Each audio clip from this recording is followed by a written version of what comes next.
po ng kanina pa po umaga, talagang puro blessing na po yung tanggap natin sa mensahe nung speaker po natin kanina. Merong napakaganda po ng mensahe niya kanina.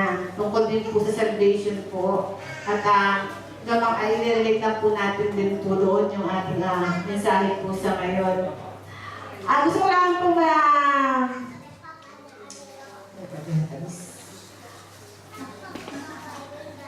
konti-konti lang Choto-choto ne. Nihongo ne, choto-choto. Shigoto shiteる人はみんな仕事してますね。まだ。これから。もし時間が少ない場合だったら給料はいっぱいもらえるんですか？時間が少ないんだったらもらえないんですよね。あれが普通か当たり前か？Parang di ba pag nagkatrabaho po tayo, pag po konti yung pinasok mo, totally may konti lang ang sweldoin mo. Noong isang linggo kasi, sobrang dami kong absent. 3 weeks di ako pumasok. Straight. Pagkuha ko ng sweldo ko, nagulat ako, wow! Ang dahil. Sabi ko sa kasama ko, dami naman nito. Sabi ko, bakit? Sabi sa akin ng kasama ko, siyempre, hindi ka naman pumasok eh. 3 linggo ka hindi pumasok, kailangan naman magkaroon ka ng sweldo. Parang atalimay na katutuloy, di ba? Nakanemay na. 3週間ずっと仕事しなかったね。で、給料もらった時に、びっくりしたんですが、お、何これと思った。私がさ、ポロッと言って、なんで少ないなって私の同じ働いてる人ね、当たり前でしょ。なんであなたがもらえるのにさ、そんなに3週間も来なかったのに。世の中はそれが当たり前のことですよね。働けばもらえる。働かないともらえない。それは普通、当たり前。ねえ。みんな賛成してる人は、そのような言い方は。Sino po talagang, ito, taliman na ko to yun eh, yung ganun eh. Para walang, diba? Para makakapasok po tayo sa word na unfair. Fair po ba yan? Unfair po ba yung ganun? Kore, tadashi ka? Tadashi kunai ka? ね、入ってくるんですよね、それが。でも、聖書では、今すごい、なんだっけ、yung meron pong parable kay Jesus na konektado po sa ganito. Tignan po natin kung ano ang pinapasabi ng Panginoon tungkol dun sa gantong sitwasyon natin na pag pumasok ka ng marami, dapat marami ka rin sisildahin. Ayan lang po, gusto kong makarelate din po yung mga Hapon. Pwede mo pakibigay dun yung mga session na meron. Nakalagay na po din yung naka-insert na yung Matthew. Habang, may na-issue niyo yun, di ko dasay ko rin, parable. Talihana? Hindi ka dyan. Ano mo sa ako? Parable ng parable. Yung muli. Matay, no? Parable. Siya, paano nga? Dito, yung matay. Sabay-sabay po natin basahin. Kasabay po natin ang mga Hapon. Ante ba, masaya ka na yan? Nakalagay na dyan. Matay ba? Matay, oo. Di pa lang daan na. Tatoy Banashi. Tatoy Banashi. Ayan. Tatoy Banashi. Kami sa ano na yan? Kung ang Tatoy Banashi wa sugoku umoshiroi desu yo. Ano yung parabola? Nandiyan na, 21 to 16.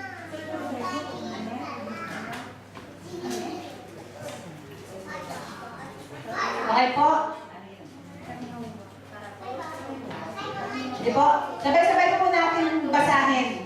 Kasabay po sila, usually yung kudasay nihon jinwa, nihon gode.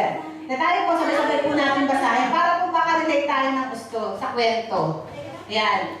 Sapagkat ang kaharian ng langit ay tulad sa isang tao na puno ng sambahayan na lumabas pagka umaga-umaga upang umupa ng manggagawa sa kanyang ubasan.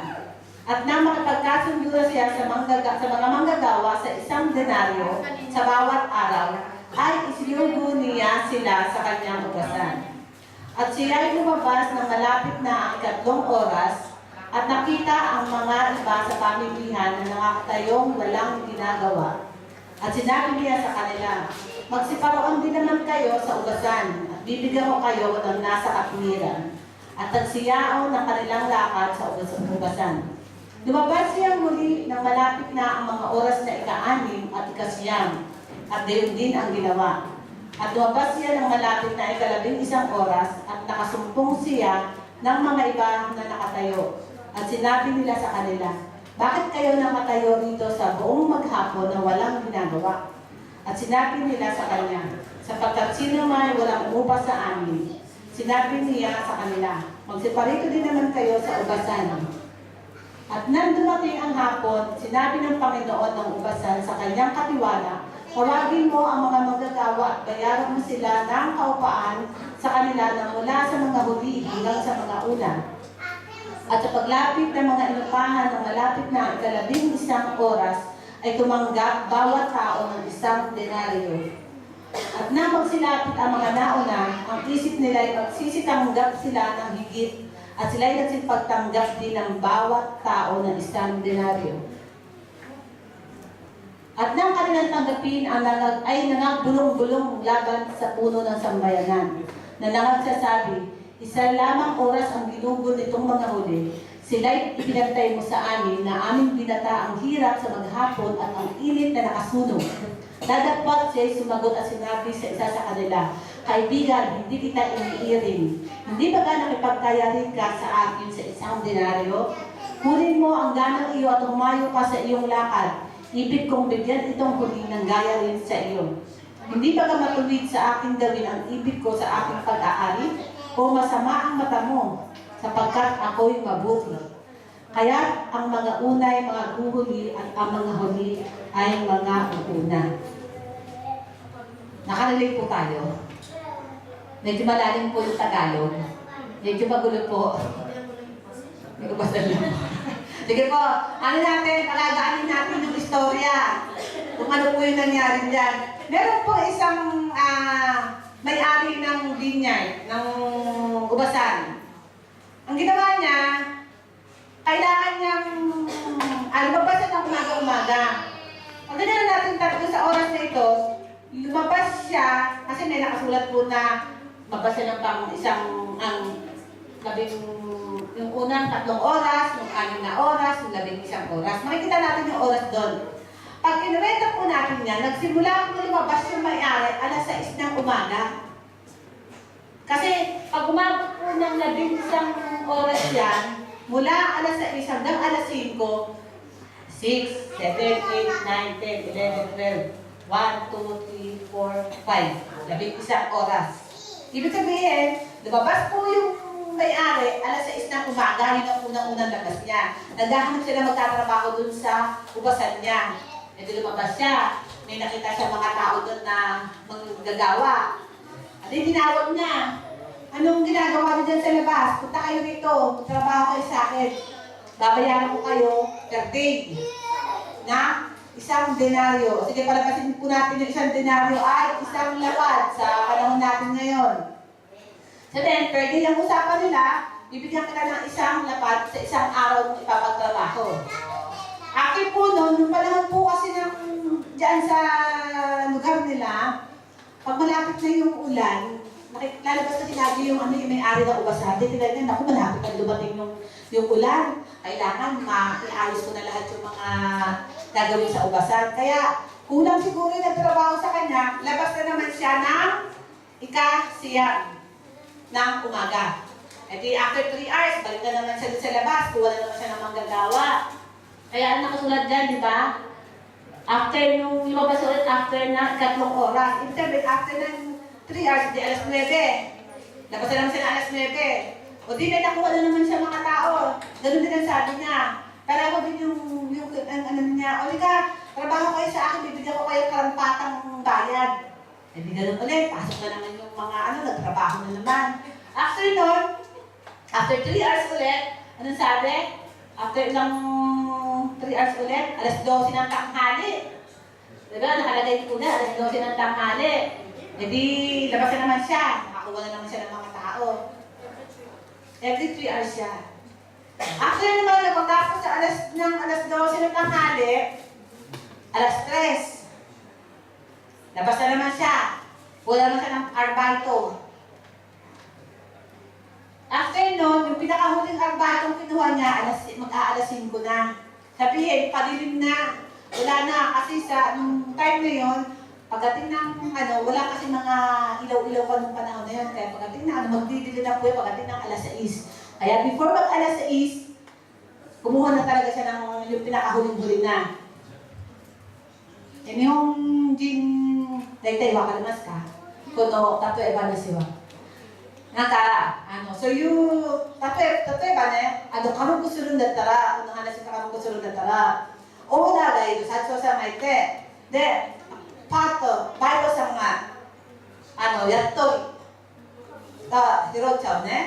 De, asa gata, 6時、一番最初の、仕事を、一番最初6時を拾って、で、話が、じゃあ1日1万円を払うから、私のところに働いてください。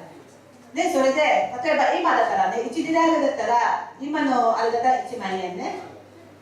そしたら1万円で払うから、私に働いてください。で、3時間後に、6時からだから9時、3時間後にまた出て、またパートさんを拾えて、同じやり方で3時間後にはごとに同じまた外出てになって、そしたら12時、3時で、その時はそこの場所は6時になったらもう暗いから、だから5時前にはもう最後の拾ったね。で、同じやり方でしたね。1日私の働いて、当たり前のことに私は払いますよって、そういう簡単な話ね、この話が。De, ang makikita po natin dito, ano po unang-unang maiisip natin? Ano po ang nakakaisip natin na dito, yung parang kutsu na parang yung paglabas po ng, di ba nakita po natin sa istorya, nung nagbulong-bulungan yung mga, dahil kapareho rin ng binayad. Ang makikita po natin ito, ang una po naman isa natin, parang unfair. Hindi po ba? Kasi ang binayad nung una hanggang sa katapusan, parang katulad po dahil natin na kanina. Pag nagtrabaho ka ng marami, at alam na magbayad, makakuha ka ng marami. Pero pag nagtrabaho ka ng konti, dapat konti na makakuha mo. Pero ano po nangyari po sa usapan natin? Yung isa nagtrabaho ng isang oras lang, nakakuha rin siya ng bayad na pareho lang. Kaya sila nagagalit, di ba po? Pero kung titignan po natin talaga yung istorya na to, kung bubulay-bulayin po natin, ang una makikita natin is unfairness. Pero sa kalaliman po nito, meron po nakatagong katotohanan na ang dapat po makita natin yung potential po ng treatment ng Panginoon sa atin. Ano po yung paraan ng Panginoon sa atin kung paano po tayo tinatawag ng Panginoon. May kaparaanan po ang Panginoon sa pagtawag sa atin.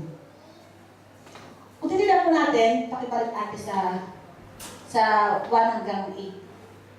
Yung una, yan. Ito po mula rito, hanggang dito, ang makikita po natin dito, isang pati po ng pagtawag ng Panginoon. Lumabas ang Panginoon, tinatawag niya.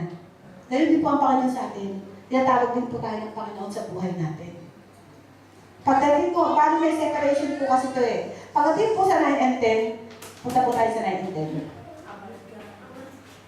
Makikita po natin dito, yung sistema po ng Panginoon, paano po siya nagre-reward sa bawat isa sa atin.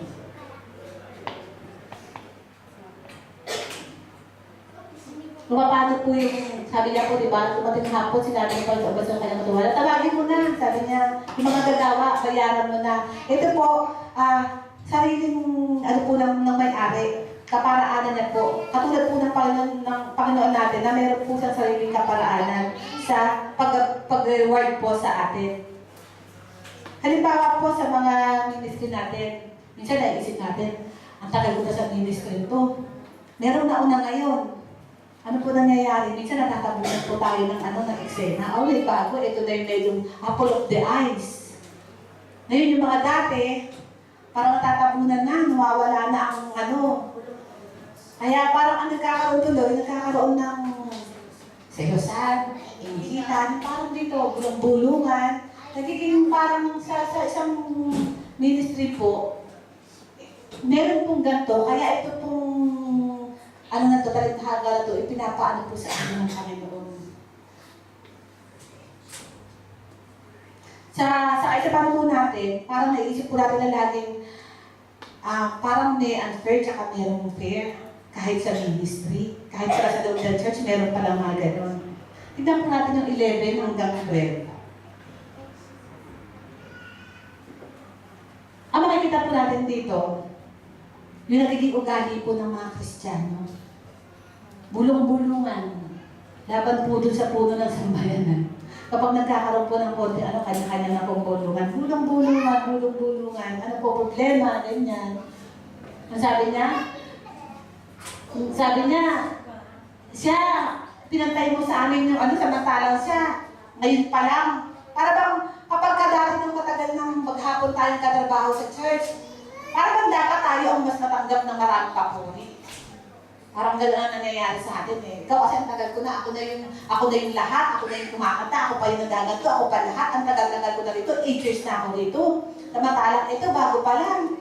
Tapos biglang biglang sa yung apple of the eyes, biglang sa yung gano'n. Ang nangyayari po, nagkakaroon tayo ng bulong-bulungan, nagkakaroon tayo ng papasok po doon yung comparing sa bawat isa, nagko-compare tayo ng isa sa ganito, bakit ganyan? Pagka nag-compare na po tayo, papasok na po yung inggitan doon. Nainggit na. Kaya po nagkakaroon ng pagkasira ang isang ministry.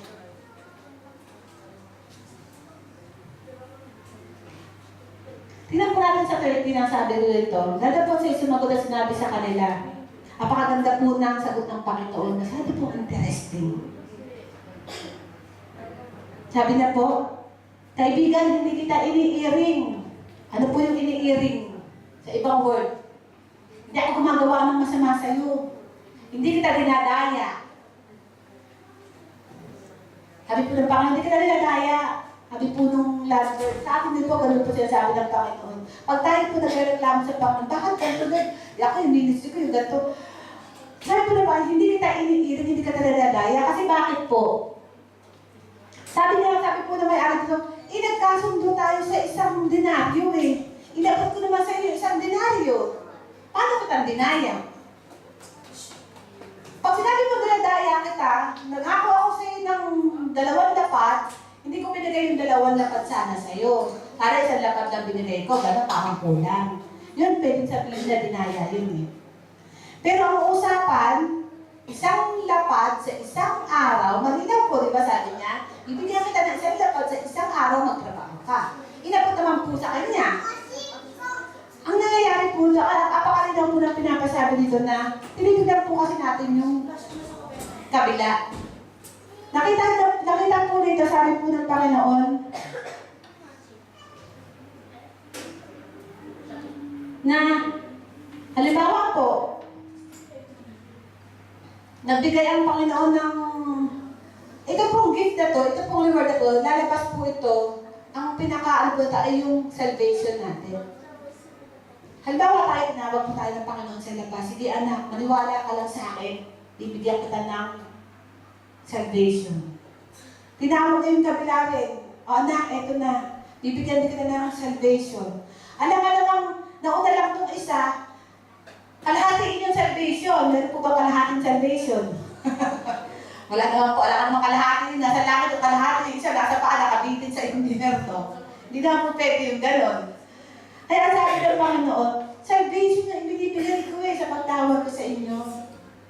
Hindi naman yan yung, kung ikaw napakarami mo nang ginawa, ikaw lang ang mapupunta sa langit. Ito, konti na ang ginawa. kalahati lang doon siya sa alapaap.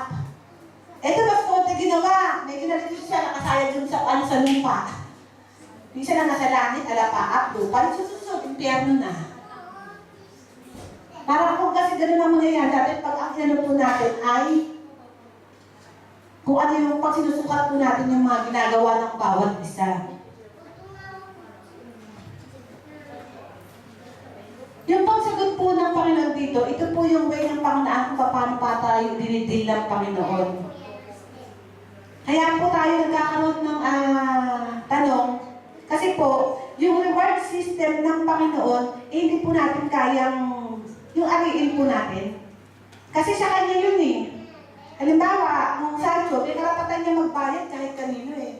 Kung ikaw, nawa ako, gatrabaho ako.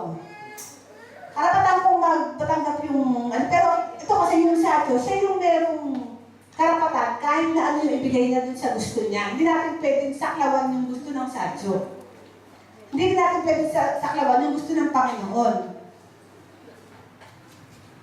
Sabi nito God's system of reward is not based on personal accomplishment or hard work, but based on love. Makikita po natin dito na yung ginawang sistema ng Panginoon hindi po nakabase sa mga trabaho natin. Kaya napakaganda ng trabaho mo sa Panginoon, sa ministry. Ikaw na yung taga sa pagsalita, ikaw na yung taga-pagkanta, ikaw yung taga-soul healing, ikaw yung ganito, pero hindi po nakabase doon ng ano. Sabi nga po, diba, sabi, kaya po tayo binigyan ng salvation ng Panginoon na hindi, not by our work, kasi po, pagka po nilagay ng basihan natin sa trabaho natin, sa pagiging work natin, lalabas po na magiging boastful tayo. Magiging mayabang tayo. Kasi ako ang nag-ano dyan, ako nag-solving dyan. Dami ko sinolving, kaya magiging boastful po tayo pagdating doon. Kaya sabi po, not by our work, but by the grace of God. Binigyan lang tayo ng biyaya ng Panginoon. Kaya po tayo nagkaroon ng salvation. Hindi po dahil sa tayo magandang sumayaw. Hindi po tayo dahil sa magandang kumanta. Hindi po tayo dahil sa magandang magsalita. Hindi po tayo dahil sa madaling makapagkaibigan, kundi pagmamahal lang din po ng pag-ibig ng Panginoon. Yung biyaya lamang po niya sa atin. Kaya sabi niya, walang pwedeng magmalaki, walang pwedeng magmayabang, kasi hindi po natin kayang kontrolin, ang pag-iisip ng Panginoon, ang gustong kaparaanan ng Panginoon. Sabi nga po yung pong ating natanggap na biyaya, it is something we earn, it's not something na tayo ang gumawa. Kung hindi, ito yung free gift po ng Panginoon sa atin. Tingnan po natin sa 14. Kunin mo ang ganang iyo, tumayo ka sa iyong lakad, ibig kong bigyan itong huli ng gaya rin sa iyo. Ano po makikita natin pag-ibig ng Panginoon dito? Universal grace po. Pangkalahatang biyaya ng Panginoon. Hindi lamang po para sa mga Kristiyano, kundi pangkalahatan po. Sabi niya, kung ano yung gusto kong ibigay sa iyo, kung ano yung gusto ko ibigay dun sa mga pangalawa, kung ano yung gusto ko ibigay dun sa pangatlo, gayon din ang gusto kong ibigay dun sa huli. Kaya ano po makikita natin dito? Kaya tinawag ka nung unang panahon, kung ano yung binigay niyang salvation kay Moses, kay Abraham, sa mga propeta, gayon din yung matatanggap natin. Kahit tayo yung huli. Tayo po tinawag by different times. Tinawag na po sila ang Abraham, sila Jacob, nakatanggap po sila ng salvation. At tapos po nun, bago pa dumating ang generation natin, may mga nauna pa, siguro yung mga pastor pa ng pastor, mga salvation, nakatanggap din po sila.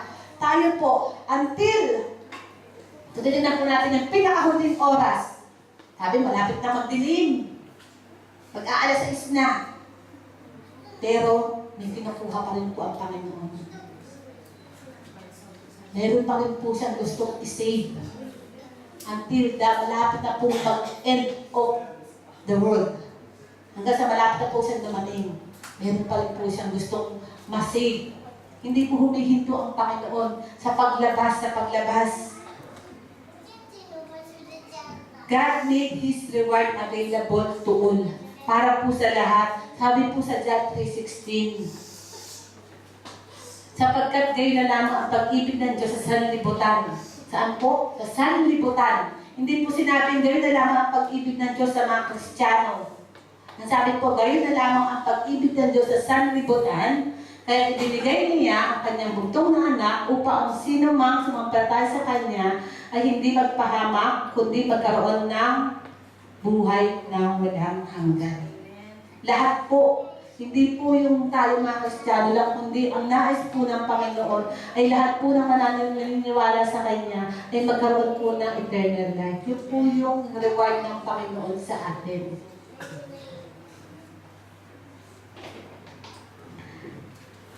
Dito po sa 15, makikita po natin dito, sabi nito, hindi magpapatuwid sa akin gawin ang ibig ko sa aking pag-aari o masama ang mata mo sapagkat ako'y mabuti. Ito po natin makikita yung level ng Christian life natin. Na kapag nakakita tayo ng gustong gawin ng Panginoon sa iba, nagkakaroon tayo ng inggit. Ano ang sabi ng Panginoon? O masama yung mata mo. Kasi tingin ka ng tingin sa kabila. Binibigyan ko ng salvation yung kabila eh. Tingnan mo, gusto mo, ikaw lang meron. Eh, ang gusto ng Panginoon, lahat ma-save eh. Yun po yung reality natin minsan. Hindi po natin napapansin. Tingin po tayo ng tingin sa kabila natin. O kaya meron po tayo, nagkakaroon ng campaign, gusto natin tayo rin yung nauuna. Pero kung titignan po natin dito, sapagkat ang mga unay na nahuhuli at ang mga huli ay mga uuna. Ano po ibig sabihin nito? Meron ng mga naging Christian dati, pwede rin po yung sa ganito, naunang mga Christian, pero nahuhuli sila. Bakit po? Kasi after nagkaroon na sila ng salvation, tsaka pa na-Istanbul, tsaka pa nawawala, tsaka pa nahihinto, magkaroon ka ng konti problema, hihinto ka na kaagad. Kaya ang sabi, ano mangyayari po? Patuntas, dito ka muna nahuli. Ito namang bunang bago mga dating. Mukhang mainit na mainit to eh. Sila ngayon na magagamit ng Panginoon. Yung mga dating Kristiyano na parang nakapagod na kasi, ano ba yan? Dito ka sa hulihan.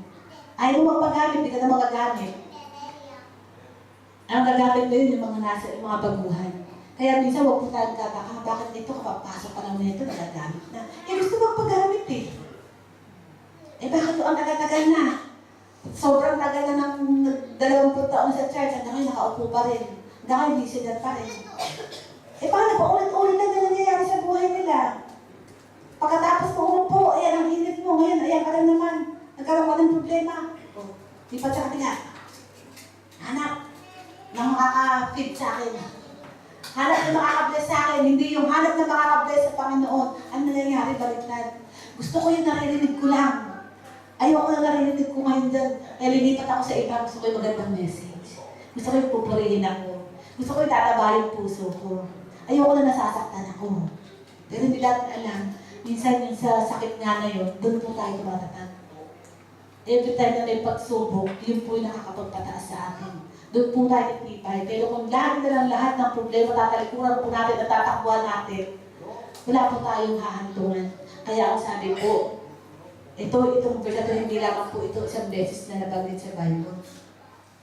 Makailan dalawa, makatatlong beses na babanggit po niya. Na mayroong mga nauunang nahuhuli at ang mga huli ay nauuna. Kasi po kung po sa pagtanggap natin kung napakababaw ng pagtanggap natin sa Panginoon, napakadali po na mawala rin tayo sa Kanya na parang konting problema nag-give up po tayo. Ano po kaya talaga yung main reason bakit minsan nasabihin natin na unfair?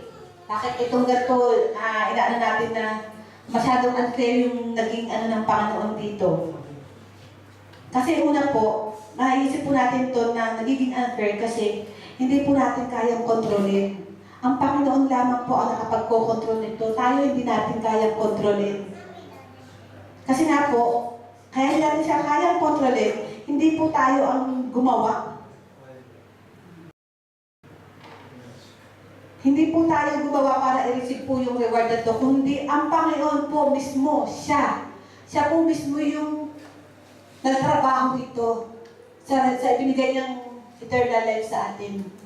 Mismo ang Panginoon ang nagbigay ng kanyang buhay sa atin, ipinako siya sa krus, namatay para sa kasalanan ko, para sa kasalanan mo, para sa kasalanan natin lahat.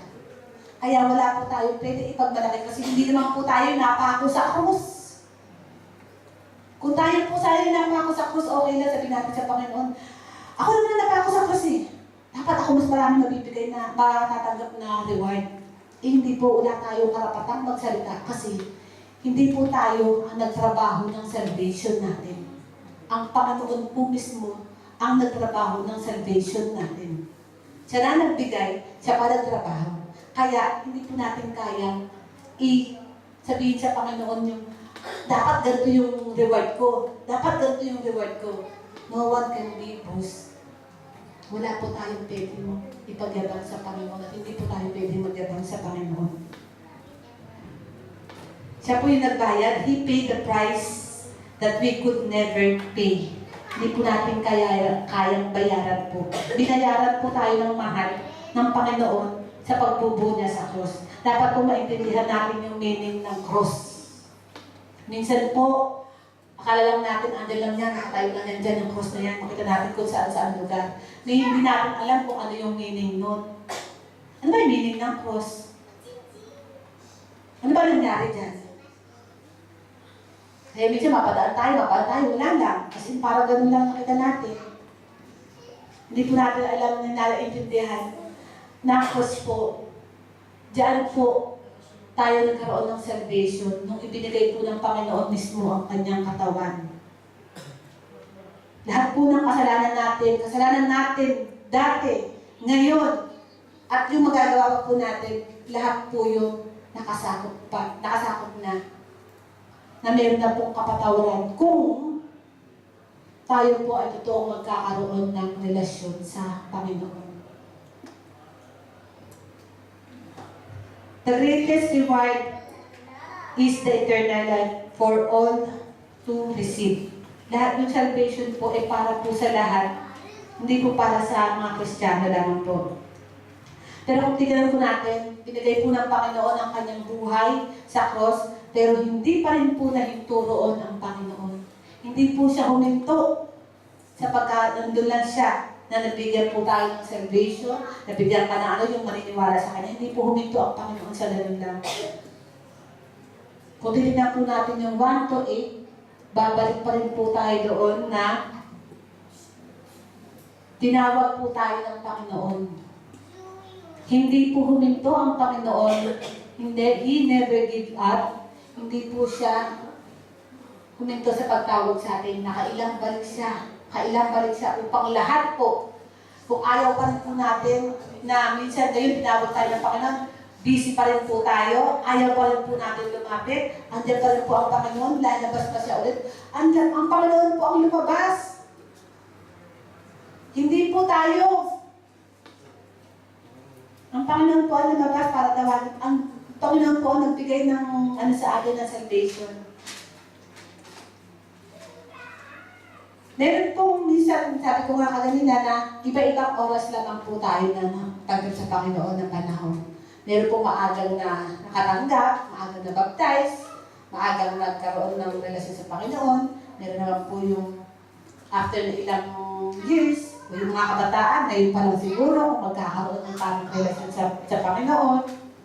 Pero, for God called us by His grace to be His own. Kaya punta tayo ng Panginoon para po makasama tayo sa kanyang kaharian.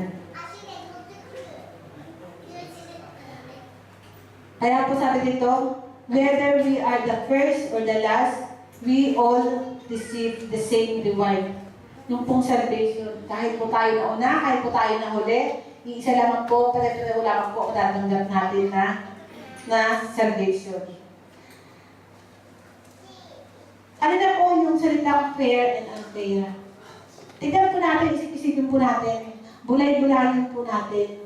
Kung tama po ba yung salitang magtatanong tayo ng fair po ba yan? Unfair po ba yan? Isipin po natin, sa ating po mga kalagayan ngayon, halimbawa po, kung yung words na fair, sige, iaano po natin, i-insist po natin, dapat patas lang, dapat fair. Isipin po natin, kung po sa buhay natin ngayon, ano po yung mga ginagawa natin ngayon sa buhay natin? Nasa tamang lugar po ba tayo? Nasa tamang posisyon po kaya tayo? Nakatutuwa po kaya ang Diyos sa atin sa mga bawat ginagawa natin? Sabi po, kung fair po gagawin, kung fair po talaga yung word na dapat natin ilabas dito, dapat po magiging patay ang Panginoon. O sige, fair ako, batas ako, ano ha, yaano kita sa ano mo. Eh, sobrang kakulangan po natin.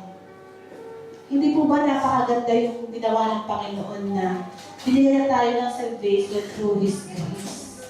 Na kahit ano pa tayo, kahit kulang pa tayo, kahit na lahat tayo nagkukulang sa Kanya, pero sapat-sapat yung biyaya ng Panginoon. Hindi pa ba sapat sa atin yung binigyan tayo ng salvation? Marami pa rin tayong tanong. Marami pa rin tayong hindi fair. Ang hirap naman ng Panginoon, bakit gano'n? Bakit gano'n? Pero kung tutuusin, kung titignan po natin ang sarili natin na napakaliit, napakadungis, napakalayo sa Panginoon.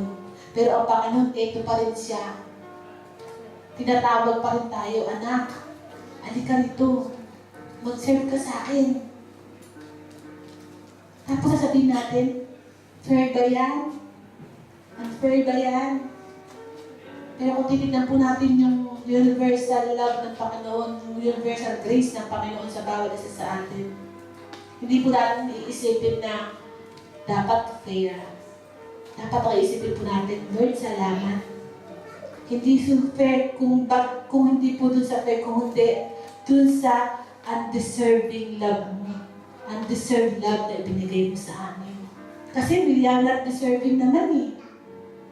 Kung tutuusin eh, di ba? Hindi po tayo karapat-dapat. Pero binigyan tayo ng Panginoon ng pag-ibig. Hindi po yung word na fair. Kung baga, ang binigay po ng pagtingin sa atin, yung undeserving love po niya. Unconditional love po ng Panginoon ang binigay sa atin. Pasalamat po tayo. Hindi po yung fairness ang inanong. Kung hindi yung totoong pag-ibig ng Panginoon na kahit tayo ng kasalanan, kahit tayo kulang sa pagsamba sa Kanya, kahit kulang yung oras na ibibigay natin sa Kanya, ito pa rin ang Panginoon. Sabi nga dun sa pinaka natin kanina, di ba? Heart of servant.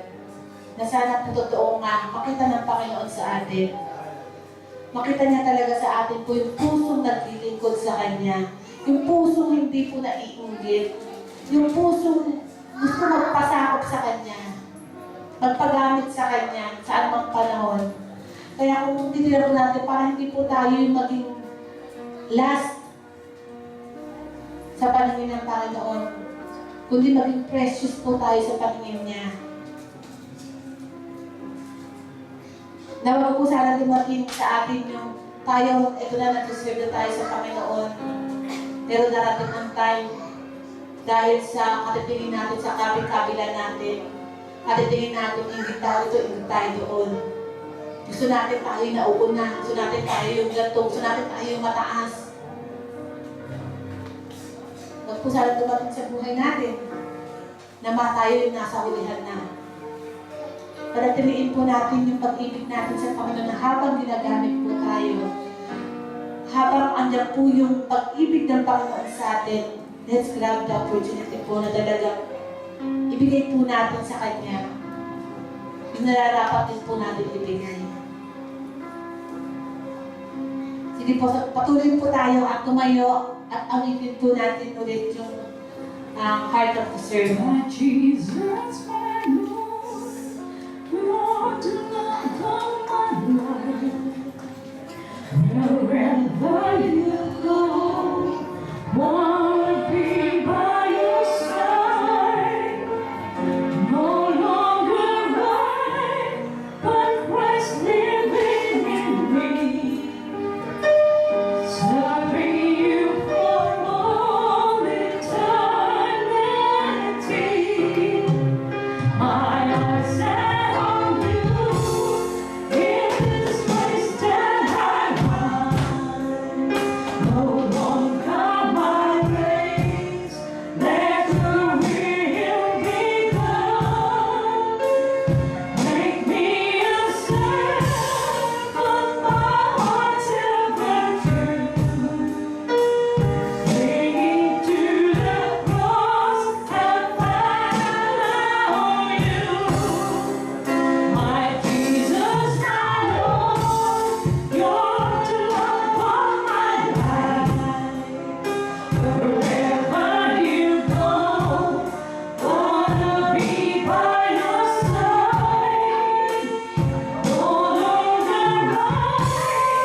hindi ka nagsasawa sa amin.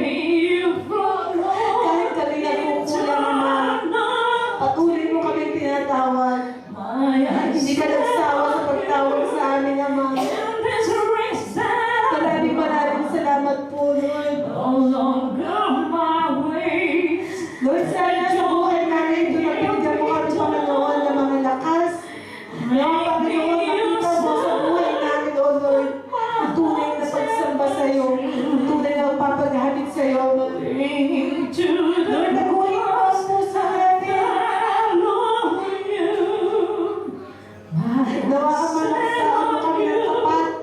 Makitaan mo kami ng kaalisan, O Lord. Sa pinagkatiwala mo sa amin, Lord. Lord, alisin mo sa puso namin ang mga inggit. Alisin mo sa puso namin, Panginoon, ang pagmamataas. Linisin mo nga kami, Ama. Hayaan mo, Panginoon, na sa oras na ito, malian mo ulit, Panginoon. Na makahingi kami sa iyong kapatawaran. At hayaan mo, Panginoon, na mag-uayos kami, Panginoon.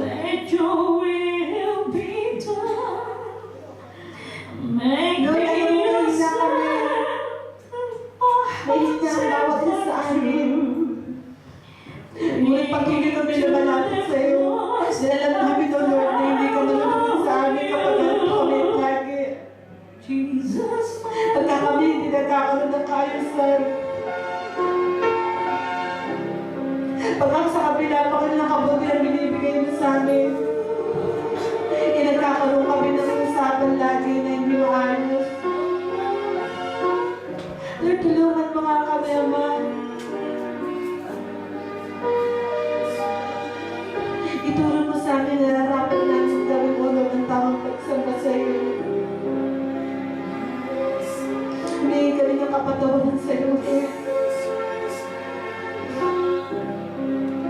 Sa lahat na nakita mo sa ginawa namin, sa lahat ng kahinaan namin, sa lahat ng hindi nakapagpakiti sa iyo, sa lahat, Panginoon,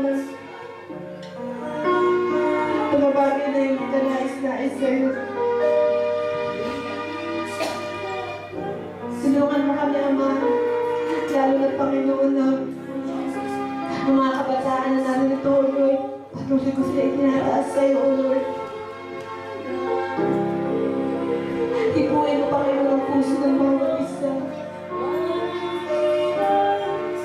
Lord, alam namin na wala nagkataon na narito sila, O Lord, sa lugar na ito.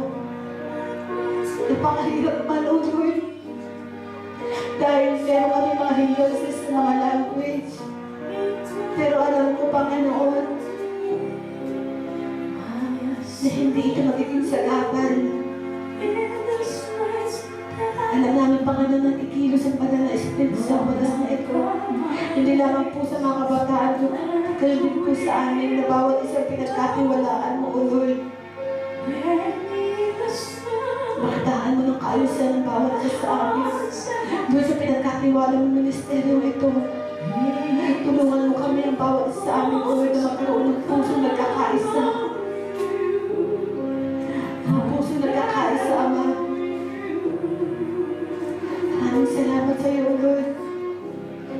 At patuloy kang humingi ng kapatawaran sa iyo sa pagiging programama namin, O Lord. Patawad, Ama. Thank you, Panginoon, sa iyo unconditional love. Thank you, Jesus.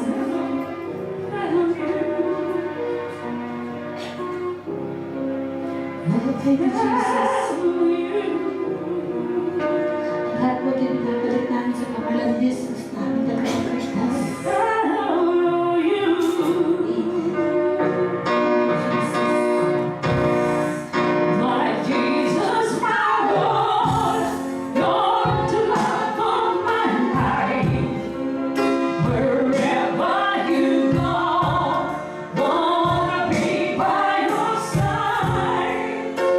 No longer